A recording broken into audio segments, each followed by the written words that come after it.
Bonjour, j'espère que vous allez bien. Bienvenue pour la carte conseil en 5 minutes pour la journée d'aujourd'hui, 25 mars. On est quel jour? Le vendredi. Oh là là, excusez-moi.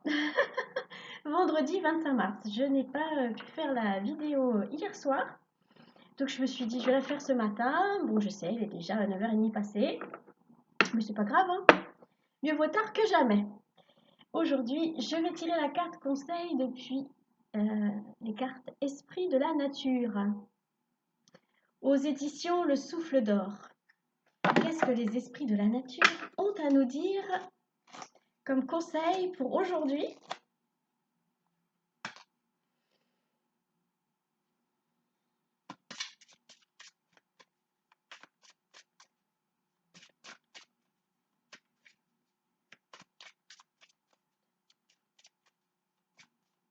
Alors, je ne sais pas chez vous, mais ici, il fait encore un temps magnifique. C'est ciel tout bleu, pas un nuage, pas de pollution. C'est merveilleux. Alors, ah, ça y est. La carte est sortie. Alors, je vais essayer de ne pas écorcher son nom. Diatenum. Diatenum, qui fait partie des esprits de la nature reliés à l'air. Alors, on voit que cet esprit de la nature qui vole, hein, on dirait comme une fée, elle est dans le ciel, mais un ciel plutôt couchant. Hein. Il y a des étoiles, il y a la lune. Et donc, est-ce que c'est par rapport à la nuit? Ah ah. Alors, est-ce que... Bon, je vais aller lire le livret, mais il y a deux choses qui me viennent. Personnellement, alors je sais pas vous, mais j'ai des nuits un peu particulières. Je fais des rêves pas très sympas, je fais de l'insomnie. Et donc, est-ce que c'est en relation avec les énergies du moment? C'est fort possible. Est-ce que pendant la nuit, on évacue aussi des choses? Ça me fait penser aussi à cette histoire des 3 jours d'obscurité, pour ceux qui suivent l'actualité spirituelle, je ne sais pas si on peut l'appeler comme ça. On nous parle des 3 jours d'obscurité. Est-ce que ça a un lien avec ça? Euh, Allons voir ce que Diatenum a à nous dire. Peuple air.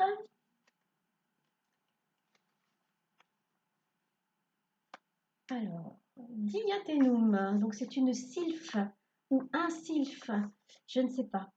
Dicton d'introduction, il n'y a pas d'élus, il n'y a que des élèves plus assidus que d'autres. Alors ça, cette phrase, ça me fait penser à certaines publications qui passent en ce moment sur Internet ou sur Facebook, voilà. Comme quoi l'ascension, c'est pour les élus. Il y a des élus, il n'y a que eux qui vont ascensionner et pas les autres. Et ça, c'est faux, totalement faux. Hein. La source ne fait pas de discrimination, contrairement à ce qui peut se passer sur Terre. La divine source ne discrimine pas. Tout le monde peut ascensionner sans... Il n'y a pas besoin de passe ascension. Non, pas besoin.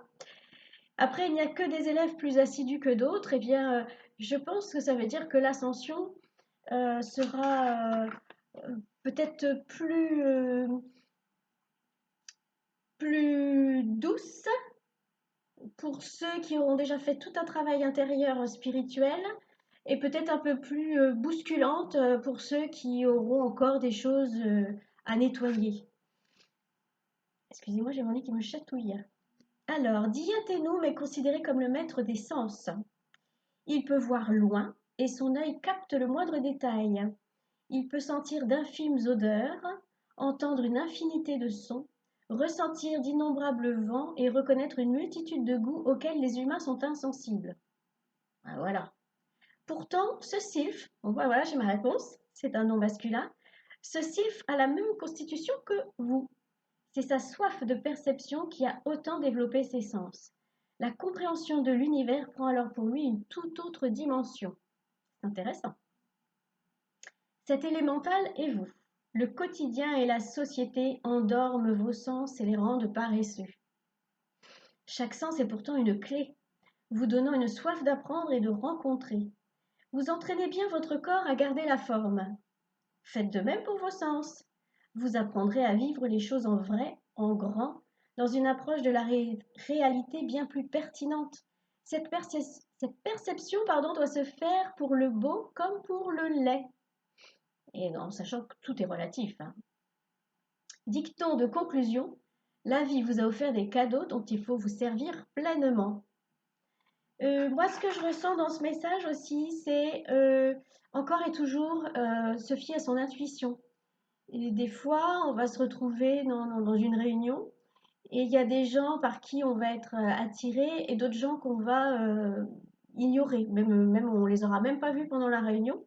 Et c'est notre sixième sens, hein, si on peut l'appeler comme ça, notre intuition qui va nous guider. Ah bah là, non, vaut mieux que tu évites ces gens-là. Et là, oui, oui, là, c'est bon, tu peux y aller. Et ben, ce sylphe nous invite à développer donc notre intuition, mais aussi tout ce qui est la clairvoyance, la clairsentence, la, la clairaudience.